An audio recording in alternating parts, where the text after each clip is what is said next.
The storm came without warning. Not that Eleanor Whitmore would have slowed down even if she'd known. She never slowed down. That was the thing people said about her in hushed voices at industry conferences, in boardrooms where her name appeared on quarterly projections, in the kind of profile pieces that used words like visionary and relentless in the same paragraph. Eleanor Whitmore didn't break. Eleanor Whitmore didn't flinch. She was doing 83 miles per hour when the rear wheels found the ice. It was a Tuesday in late January. Denver had been spitting snow since noon. The kind of fine, persistent snow that doesn't look like much from inside a heated conference room but transforms every highway in the state into a mirror by nightfall. The meeting at Whitmore Analytics headquarters had run 4 hours over schedule. Her CFO, Marcus Hale, had insisted on walking through every line of the Q4 projections before the board presentation on Thursday, and Eleanor had sat at the head of that glass table and dismantled his numbers with a calm, surgical precision that had made 2 junior analysts excuse themselves to the bathroom and not come back. By the time she reached the underground garage, it was 9:47. Her assistant, Thomas, had texted her 3 times with weather warnings. She had read none of them. The Audi Q8 was warm. The heated seats engaged automatically. Eleanor pulled up the hands-free display and started running through Thursday's deck as she merged onto I-70 heading west. Toward the house in Evergreen she barely slept in, miles of dark road ahead, the city lights thinning behind her. Snow coming down in curtains now, not individual flakes but whole walls of white pressing against the windshield. She was thinking about a paragraph in slide 14 when the car shifted beneath her. It was subtle at first. A correction from the traction control. A slight drift in the rear axle that the car's system registered and compensated for without her input. Eleanor didn't feel it as danger. She felt it as inconvenience, as a half-second pause in her review of the slide deck. Then, the second patch of ice caught the front wheels. The correction came too hard. The car swung wide to the left, not a drift anymore but a full rotation, the nose swinging around toward the median, the headlights suddenly sweeping across 3 lanes of empty highway in a slow, terrible arc. Eleanor gripped the wheel. She did not scream. She applied counter-pressure the way she'd been taught in a defensive driving course she'd taken 12 years ago and never thought about again. The car completed 2 full rotations before hitting the concrete median barrier at 41 miles per hour. The airbags went off. The windshield cracked but held. The left side of the car compressed inward. Eleanor's head snapped to the right and struck the window frame despite the airbag. A hard, flat impact that was less like pain and more like the sudden removal of the entire world from around her. Then, nothing. She came back slowly, not all the way. That was the strange part. She came back to sound first, a rhythmic beeping. Footsteps, the hiss and click of machines she couldn't name, and then to a kind of muted physical awareness, her body present but distant, like she was receiving signals from it through several feet of cotton. She could feel the shape of a bed beneath her, the pull of something attached to her arm, the weight of a blanket that was too thin. She could not open her eyes. She tried. She sent the signal, clearly and deliberately, the way she made every decision, with full intention and total commitment. Nothing happened. Her eyelids did not move. Her fingers did not respond. Her tongue lay heavy and useless behind her teeth, but she heard everything. The first voice was male, clipped, professional. A doctor, she would realize later, explaining to someone in the hallway that the patient had sustained a severe traumatic brain injury in the accident, that there was significant swelling, that she was non-responsive to verbal and pain stimuli, that they would know more in 48 hours, but that family should be notified and should be prepared. A pause. Then, she doesn't have family, not that we've been able to reach. Another pause. There are representatives from her company downstairs. Eleanor lay in the dark and listened. And for the first time in longer than she could remember, she was completely, utterly still. They came in pairs, mostly. Marcus Hale and the company's general counsel, a woman named Patricia Crane, arrived first. Eleanor heard them before she saw them. Not that she could see anything. Heard the specific rhythm of their footsteps. Marcus's deliberate and heavy. Patricia's sharp and measured, a woman who wore her authority in her shoes. They stood at the foot of her bed. There was a silence, the kind that contains a calculation. "She looks bad," Marcus said. "She looks like she's asleep," Patricia said. "That's what bad looks like." Another silence. Eleanor heard the soft sound of someone shifting their weight, the rustle of a coat. She imagined Patricia crossing her arms. She had seen that posture 1,000 times across conference tables. "The Thursday presentation," Marcus said. "We're going to have to postpone, or proceed without her. The board won't. The board," Patricia said carefully, "will have to adapt to new realities. If she's not functional in 72 hours, we have a fiduciary obligation to provide continuity of leadership. That's not callousness, Marcus. That's governance." Eleanor listened. She had hired Patricia Crane 8 years ago, paid her $640,000 a year, trusted her with the company's most sensitive legal decisions. She had once called Patricia the most reliable person she knew, which was, in retrospect, a very particular kind of compliment. "The voting trust," Marcus said, "her block is 41%, which is not 51%. A pause. Longer this time. Eleanor heard the hiss of the ventilation system, the distant sound of a phone in the hallway, the beeping of her own monitors, steady and indifferent. "We should be careful," Marcus said, and he sounded almost uncomfortable. Almost like the man Eleanor had hired 12 years ago, the CFO who used to bring her coffee on late nights and argue with her about growth rates with something resembling genuine passion. "We are being careful," Patricia said. "We are being responsible." They left 11 minutes later.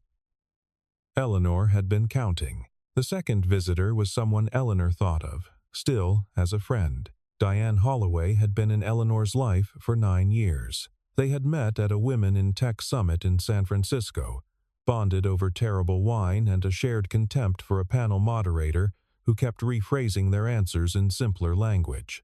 They had dinner 3 or 4 times a year, exchanged a particular kind of knowing message when something absurd happened in the industry, showed up for each other at the 3 or 4 events each year that felt genuinely important. Diane sat beside Eleanor's bed and held her hand. Eleanor felt the warmth of it, that at least. She felt the warmth, and for a moment something in her chest loosened, something that had been clenched since she woke to darkness. Then Diane's phone buzzed. She didn't let go of Eleanor's hand.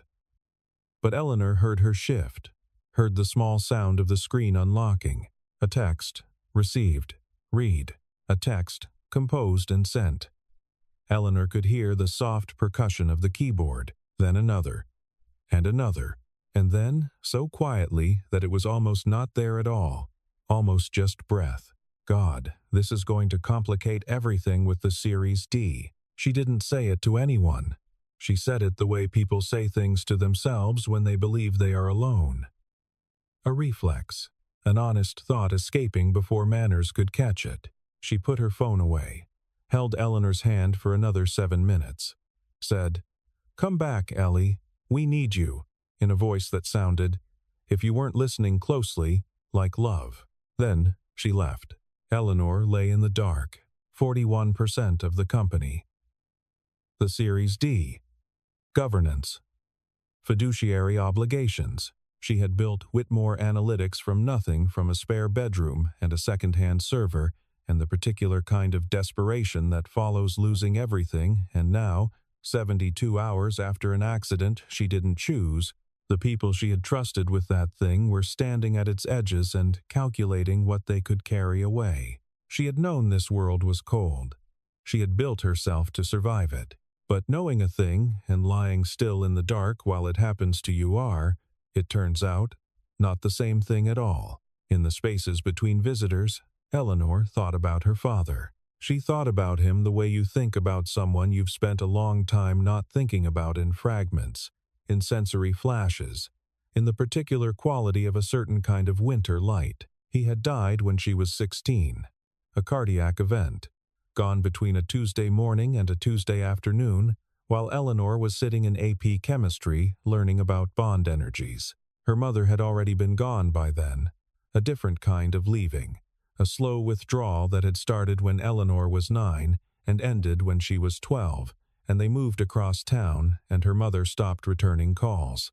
Eleanor had no siblings, no extended family who stayed close. She had gone from high school to a scholarship, to college, to a series of internships, to a startup that failed, and then another that didn't, and then Whitmore Analytics.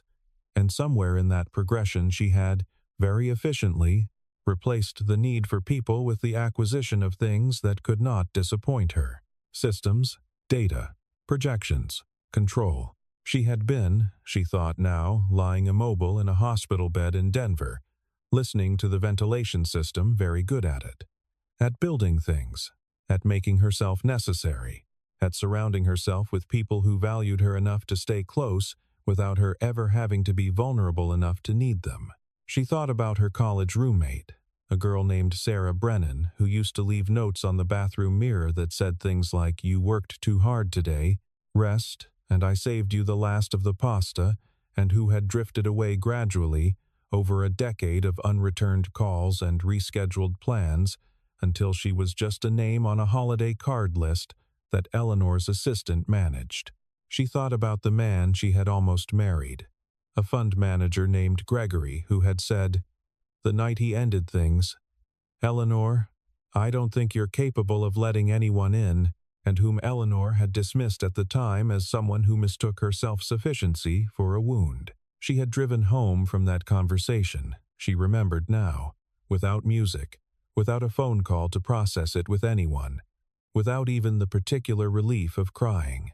She had driven home in silence and opened her laptop and worked until 2 in the morning, and had told herself, and believed it, she had genuinely believed it, that this was not avoidance. This was just who she was. This was just how she was built. Lying still in the dark, she was less certain. She had built a wall and called it a boundary. She had called her distance professionalism, her control strength, her loneliness focus, and it had worked. By every external measure, it had worked beautifully, and she had arrived at this bed with 41% of a company worth $900 million, and no one in the world who had come to this hospital for her rather than for what she represented. The machines beeped. The snow pressed against the window. Eleanor Whitmore, for the first time in 20 years, did not know what to do. He knocked. That was the first thing. He knocked on the door of a room occupied by a woman in a coma, which was both quietly absurd and, Eleanor would think later, exactly the kind of person he was. She heard the knock. 2 short, polite raps. A pause. The door opening.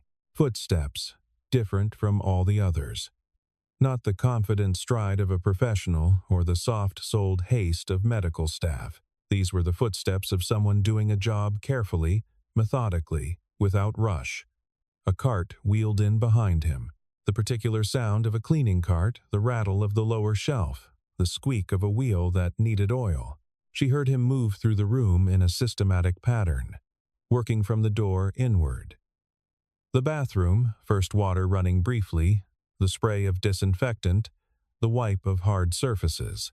Then, out into the main room, the floor, the window ledge, the surfaces around the monitoring equipment approached with careful attention to not disturbing anything connected to the patient. He worked without earbuds, without music, without the low muttering of a phone conversation. Just the sounds of the work itself and, beneath that, the winter quiet of the hospital. He was almost done when he stopped. A pause, just at the side of her bed. "Hi," he said. His voice was medium-low. Unhurried. There was something in it that Eleanor, whose entire adult life had been spent calibrating voices for what they wanted, could not immediately place. It took her a moment. Then she had it. Nothing. He wanted nothing. The voice contained no ask, no calculation, no positioning. It was just a human voice speaking to another human being. "I know you probably can't hear me," he said. "Or I don't know. The nurses say it's hard to know what people in your situation can take in. But I figure, better to assume you can." A pause. The sound of him leaning on the cart handle, a small shift of weight. "I'm Daniel. I work evenings here, mostly this wing." Another pause. "I'm not going to pretend this is normal, talking to someone like this, but this room is quiet, and you looked, I don't know, not comfortable, but like someone who might want a voice in the room." He finished wiping down the last surface. "I hope you feel better," he said. "I mean that. Not just because it's the thing to say." The cart wheeled toward the door. The door opened. He was gone. Eleanor lay in the dark. It had been 4 days since the accident. 14 different people had stood in this room and spoken in this room, and not one of them had spoken to her the way he just had. Not to her record. Not to her shares. Not to what she owed them, or what they owed her, or what would happen if she didn't wake up. Just to her. He came back the next evening, and the one after that. Eleanor started listening for the cart. The squeak of the second wheel from the left, she had mapped it by now announcing itself at the far end of the hall, growing closer. She would catch herself orienting toward the sound with something she could only call anticipation, which was an uncomfortable feeling for a woman who prided herself on wanting nothing she didn't already have. Daniel talked while he worked. Not continuously, he wasn't a man who filled silence just to fill it. He talked in the way some people do when they're processing something, when the act of speaking out loud helps them hold a thing steady enough to look at it. The second night, he talked about his daughter. "Lily is 7, he said, scrubbing the window ledge with the particular focus of someone who finds satisfaction in doing a thing correctly. 7 3/4, she'd tell you, because she is deeply invested in the 3/4. She started counting the quarters when she realized they were going to start mattering to her fractions in school. She decided if she was going to have to learn them, she was going to use them. Eleanor heard the smile in it. The particular warmth a parent gets when a child's personality asserts itself as something distinct and real. "She wants to be a marine biologist," Daniel continued. "Or a pilot. Or a marine biologist who also pilots the planes that take marine biologists to the ocean. She's not super concerned with feasibility at this point, which I find, honestly, very healthy." He moved to the monitors. "Careful there. Slow, not disturbing the connections. Her mother, my wife, Rebecca, she was the one who taught Lily to argue like that. Always told her, figure out what you want first, then figure out how to get there. Don't work backward from what other people say is possible." A pause. Long enough that Eleanor wasn't sure if he was going to continue. "Rebecca died 22 months ago, he said. Ovarian cancer. She was 33. The room held the words. "I'm still, I don't know. Working out how to do this, the single dad thing. I had a different plan, you know? Not a detailed plan. Just a general understanding that we were doing this together." He exhaled slowly. "Lily keeps a photo of her on the nightstand. She talks to it sometimes. I haven't figured out whether to say anything about that or just let it be what it is." The cart squeaked toward the door. "Sorry," he said. "That was probably a lot. I don't usually." A short, almost embarrassed laugh. "The night shift does something to your head. Everything feels more honest at night, or maybe just less supervised." He left. Eleanor thought about Rebecca. She thought about a woman she would never meet, who had told her daughter to figure out what she wanted first. She thought about the nightstand photo and a 7 3/4-year-old who talked to it. She thought about her own father's photograph, which was in a box in a closet in the Evergreen house, which she had not looked at in, she realized, several years. He brought her on a Sunday afternoon. Eleanor heard them in the hallway, first his voice, low and explaining something, and then a smaller voice asking a question. The door opened. "This is the lady I told you about," Daniel said. "The one I've been." A brief hesitation. Saying hi to evenings. Small footsteps. unhurried, curious. "Why is she sleeping so long?" Lily asked. "Her brain got hurt in the accident." When a brain gets hurt, sometimes it needs a very long time to rest before it's ready to work again. Like when I had that concussion from the bike. A bit like that? Bigger. Lily was quiet for a moment. Eleanor imagined her dark-haired, probably serious face, the three-quarters making itself known even in her silences. "Does she know we're here?" Lily asked. "We're not sure," Daniel said. "We think maybe people can hear things, even when they can't respond. But we don't know for certain." A pause. Then the small, sure sound of a child deciding something. Small footsteps closer. The shift of a chair being pulled to the bedside, and then, delicately, with the specific carefulness of a child who has been taught to be gentle with things that matter, a small hand found Eleanor's hand and held it. "Hi," Lily said. "I'm Lily. My dad talks to you sometimes, so you won't be lonely." Eleanor felt the hand. Warm, dry, small enough that her own hand, the hand that had signed $900 million worth of contracts and pointed at whiteboards and held phones for 1,000 urgent calls, almost swallowed it completely. "I don't think you're lonely anymore," Lily said, with the matter-of-fact certainty of a 7-year-old who has decided a thing. "Because we're here, and even if you can't say anything, being here counts. My mom used to say that.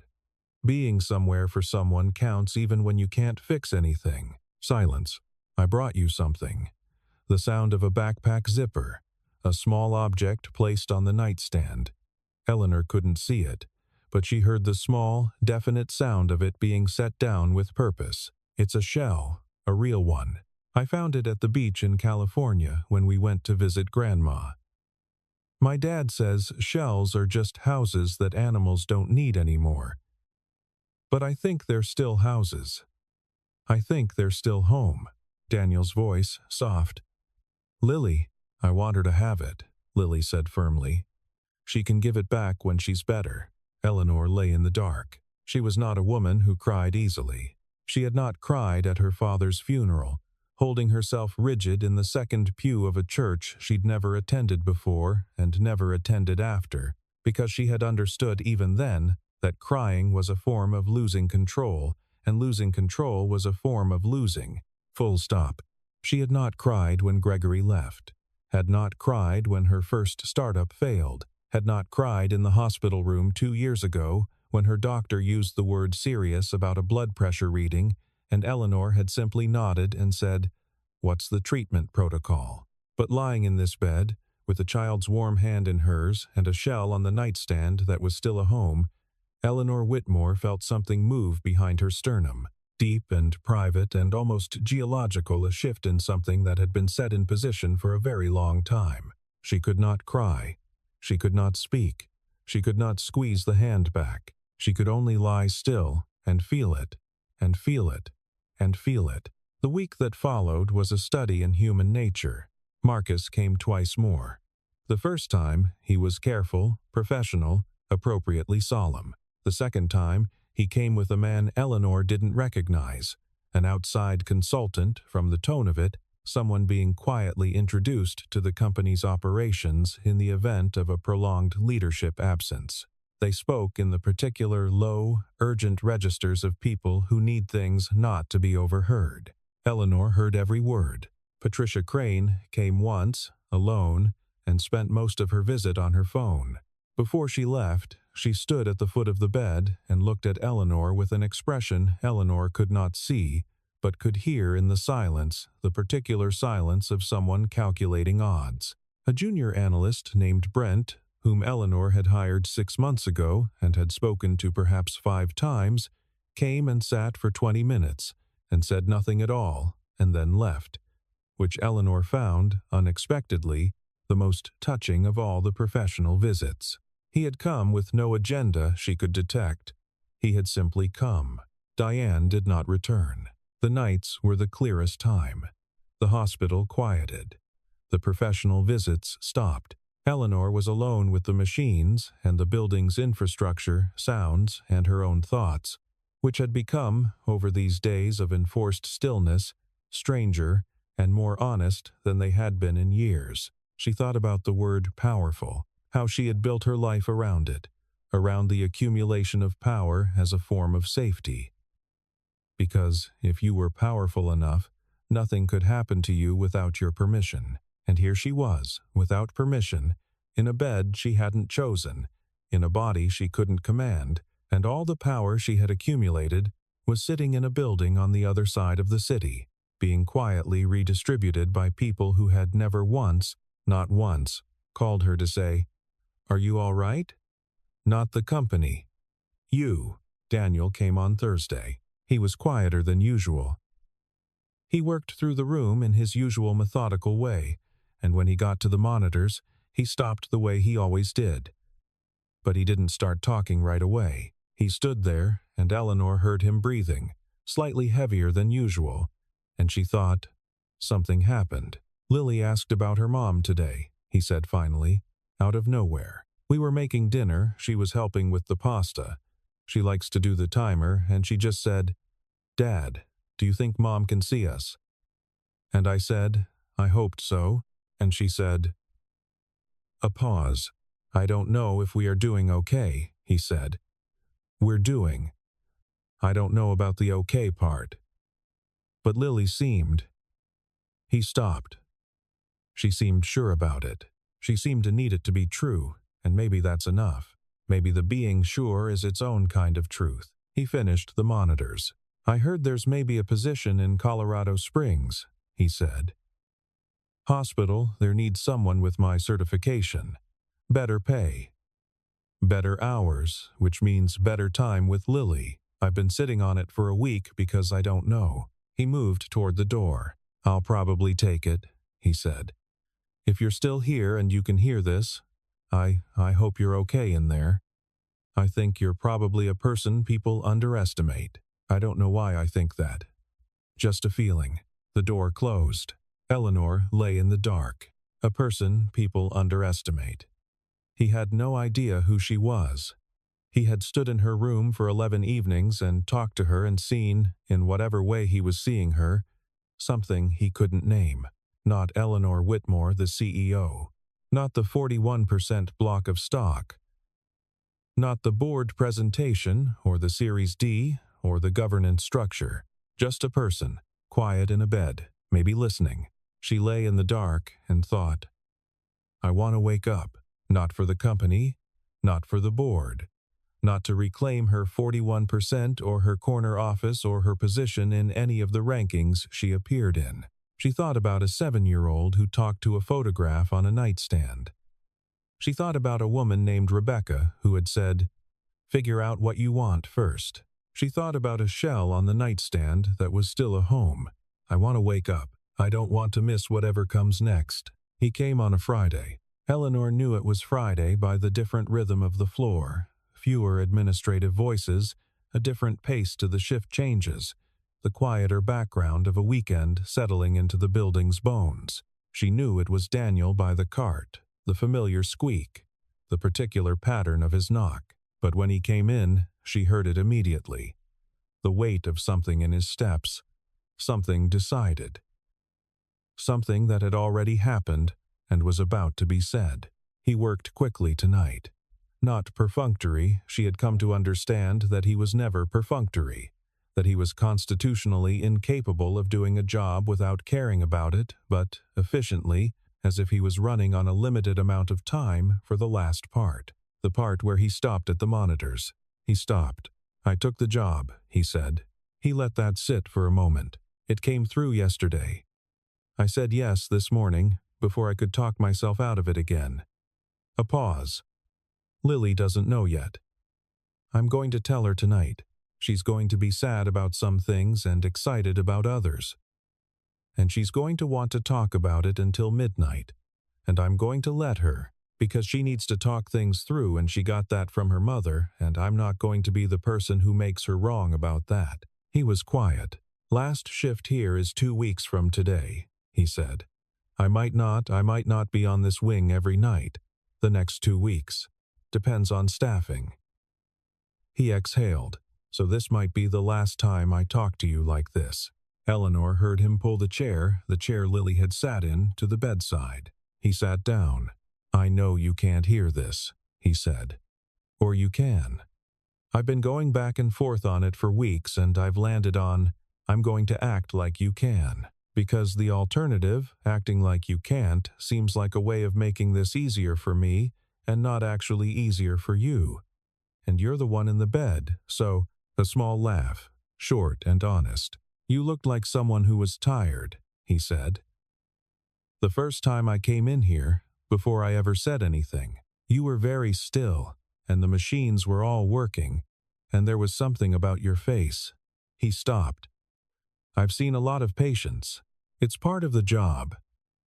And I've learned to not look, exactly, but notice. And I noticed that you looked like someone who had been running for a very long time." The room was very quiet. "I hope you rest," he said. "I hope whatever you needed to rest from, I hope this was enough of it. And I hope when you wake up, if you wake up, I hope you have people around you. Real ones." He stood. The chair slid back. "My daughter left you a shell," he said. "She's going to ask me if you still have it. I'd like to be able to tell her yes." He picked up the cart handle. "Take care of yourself, whoever you are." The door opened. The door closed. The cart squeaked down the corridor, growing fainter. The second wheel from the left marking his progress until the sound turned a corner and disappeared. Eleanor Whitmore lay in the dark. She thought about the shell. She thought about whoever you are said with no edge, no irony, no diminishment. Just honest acknowledgement that she was a person he didn't know, and that it was enough, that she was worth talking to anyway. She thought about her father in a box in a closet in the Evergreen house. She thought about Sarah Brennan's notes on the bathroom mirror. She thought about a 7-year-old telling a photograph. "I think she can see that we're doing okay." Something shifted. Not metaphorically, actually shifted. A physical sensation, like something loosening in her chest. Like pressure releasing from a valve that had been sealed for so long she'd forgotten it was there. It spread outward, through her shoulders, down her arms, all the way to her hands, which were, she realized with a distant, stunned recognition, trembling. Her fingers moved. The monitor registered the change at 11:14 p.m. A change in brain activity. The attending on call told her about this later, showed her the readout, walked her through what it looked like in the data when the gap between where she had been and where she needed to get suddenly started to close. It was not instantaneous. It was not dramatic, not from the outside. There was no movie moment where the eyes flew open and the machine started screaming. It was slow, and then faster. She felt her hand first, then her arm, then her face, the strange, almost painful sensation of feeling returning to the muscles of her jaw, her eyelids, her neck. She tried to open her eyes and couldn't, and then tried again. And the second time, there was a millimeter of separation, a sliver of light, overwhelming and beautiful. She closed them again, tried again. The ceiling of the hospital room, white acoustic tiles, a fluorescent light, dim at this hour, casting everything in a flat, blue-pale glow. The monitors to her left, a window to her right where snow had been. She turned her head. The world spinning slightly where snow was falling still, or falling again. She couldn't tell how many days had accumulated in the window. A nurse at the desk outside the room, visible through the interior window, head bent over paperwork. Eleanor opened her mouth. What came out was barely a sound. A scrape of air across vocal cords that had been unused for she had no idea how long. A week? More? She tried again, cleared her throat with an effort that felt like lifting something very heavy with muscles she'd forgotten how to use. "Hello," she said. The nurse looked up. What followed was organized chaos. The attending called in, a rapid neurological assessment, lights in her eyes, hands on her reflexes. Questions asked and answered her name, the date as best she could estimate it, the name of the president, whether she knew where she was. She answered them all. She answered them with the clear, flat precision of a woman who was assembling herself back into functionality in real time, pulling herself together through sheer will and the particular kind of controlled focus that had, in another context, built a $900 million company. When the immediate flurry had passed and the attending had gone to write his notes and the floor nurse had settled back into the room to monitor, Eleanor turned her head toward the nightstand. The shell was there. Small, pale beige, the kind that catches light interestingly if you angle it right. Still a home. She lay back. "I heard everything," she said quietly. To no one in particular, or to everyone, or to herself. The nurse looked up. "I'm sorry?" "Nothing," Eleanor said. "Can you get me a phone?" Recovery was not fast. Eleanor had expected, because she was Eleanor, because efficiency was the architecture of her thinking, that waking up would be the hard part, and that the waking up would be followed swiftly by a return to function. This was not how it worked. The brain, she was told by a neurologist named Dr. Paxton, who had the unhurried directness Eleanor found she suddenly preferred in people, needed time, deliberate time, the kind that could not be accelerated by force of will. "You've spent your whole life pushing through things," Dr. Paxton said, at their first proper consultation, 12 days after Eleanor's recovery. "Your brain is asking you to stop doing that, for a specific and limited period, because it is engaged in work that pushing through actually disrupts. This is not a character failing. It is neuroplasticity." Eleanor accepted this. She did not like it, but she accepted it, which was itself, Dr. Paxton told her, encouraging. She had time, then. Weeks of it.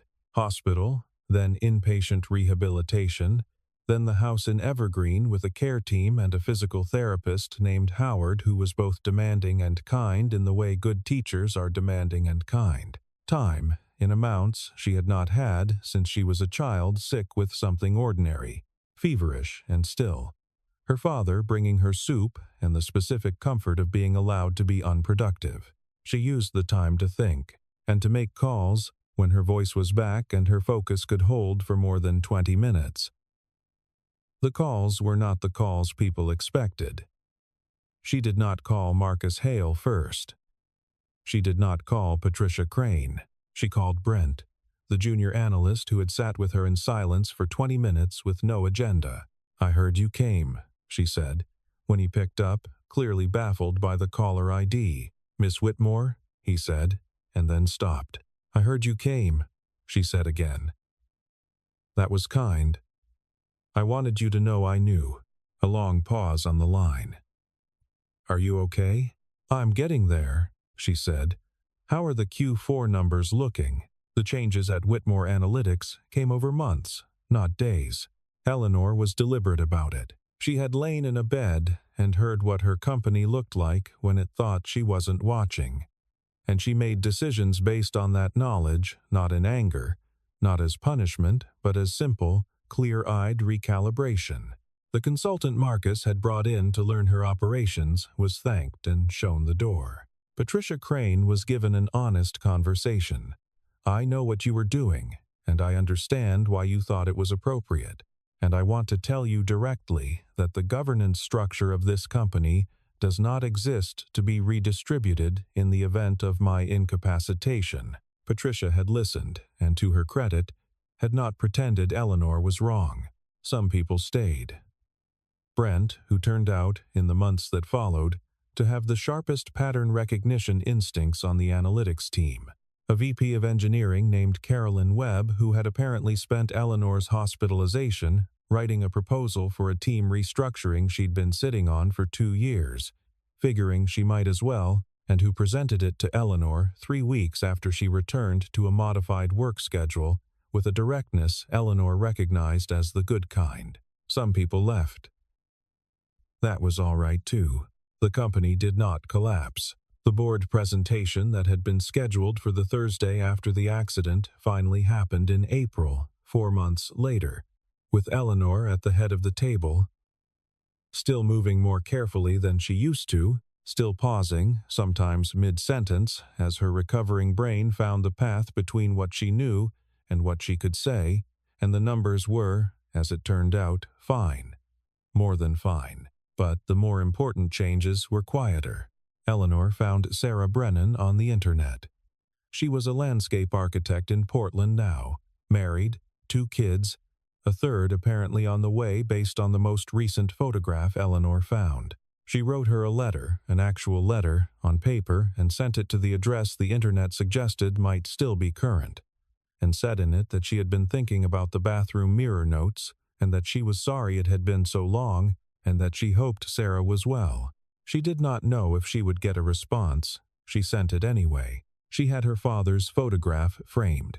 She hung it in the Evergreen house, in the room where she worked in the mornings before the care team arrived. And she did not feel sentimental about it in the way she had feared she would. She felt something simpler.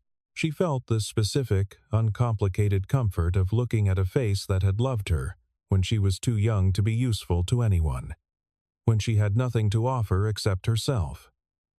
No title, no stock, no quarterly projection.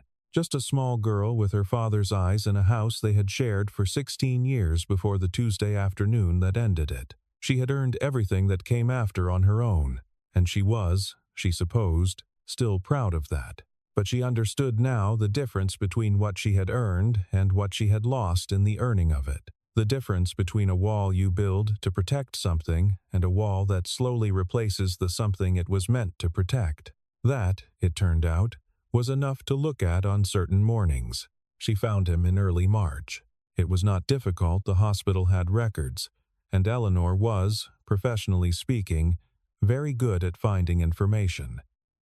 She knew he had transferred to a hospital in Colorado Springs in mid-February. She knew, from a single, careful conversation with a nurse on his former floor, who clearly adored him, that he had taken Lily to see the aquarium in Denver 2 weekends prior, and that Lily had apparently needed to be gently removed from the jellyfish exhibit because she had decided to stay there permanently. The nurse had laughed, telling it, the kind of laugh that carries genuine fondness. And Eleanor had listened and thought, that is what it sounds like when someone knows a person, not knows their title or their function or their value to a system, just knows them. She drove to Colorado Springs on a Saturday. She had not called ahead. She had thought about it and decided against it, because a call would give him time to prepare, and she did not want him to prepare. She wanted to find him the way she had first found him, unguarded, just working, just being a person doing the things that needed doing. She found them in a park. It was the kind of late winter day that can't decide if it's still winter or something else cold, but with a quality to the light that suggested the season was considering its options. The park had a small man-made pond with ducks who seemed deeply skeptical about the remaining ice at its edges. There was a wide path around the pond, and on one bench near the western shore, a man was sitting with a thermos while, some distance away, a girl was crouched at the water's edge, engaged in something that looked like a very serious negotiation with a duck. Eleanor parked. She walked across the winter-brown grass. He saw her before she reached the bench. She watched him look at her, not with recognition, not yet, just the ordinary watchfulness of a parent monitoring an approaching stranger, and then something in his face shifted as she got close enough for him to see her clearly. "Hi," she said. He stood up slowly. He stopped. I'm Eleanor." She stopped a few feet away. "The woman from room 412, the one who was." A small pause. "I was awake," she said. "The whole time, I could hear everything." A long silence. The duck near Lily made a sound of profound displeasure and retreated to deeper water. "You could hear me," he said. He looked at her, not with calculation, not with the particular assessment she was used to from people meeting Eleanor Whitmore for the first time when they knew who she was. He looked at her the way he had looked at a woman in a hospital bed, which was to say, like a person. Like someone worth looking at because she was there. "I'm glad you're okay," he said. It came out simple, unadorned, and entirely true. Lily had noticed. Small feet on winter grass, approaching with the direct trajectory of a child who has decided to investigate something. She stopped beside her father and looked at Eleanor. "Are you the lady?" she said. "I think so," Eleanor said. "I'm Eleanor." Lily considered this. "Do you still have the shell?" Eleanor reached into her coat pocket. She had brought it, had gone to the Evergreen house before the drive south, and found it on her nightstand, where it had been placed with a clarity of intention she had no desire to undo. She held it out. Lily looked at it, then looked at Eleanor. "You can keep it," she said. "I think it wants to stay with you." Eleanor looked at the shell in her palm. The pale beige curve of it, the weight that was almost no weight, the lip of it where the light caught differently. "I told you about her," Daniel said to Lily.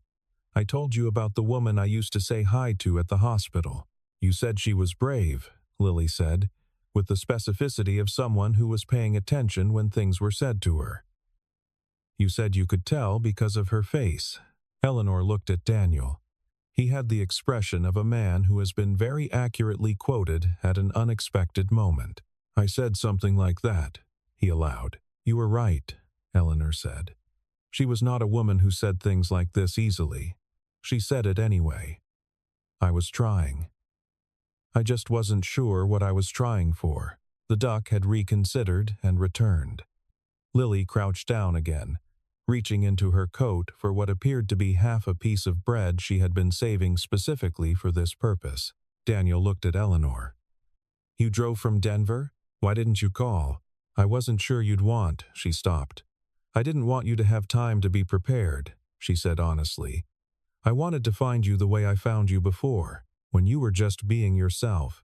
He looked at her for a moment, and then something in his expression did a small, quiet thing.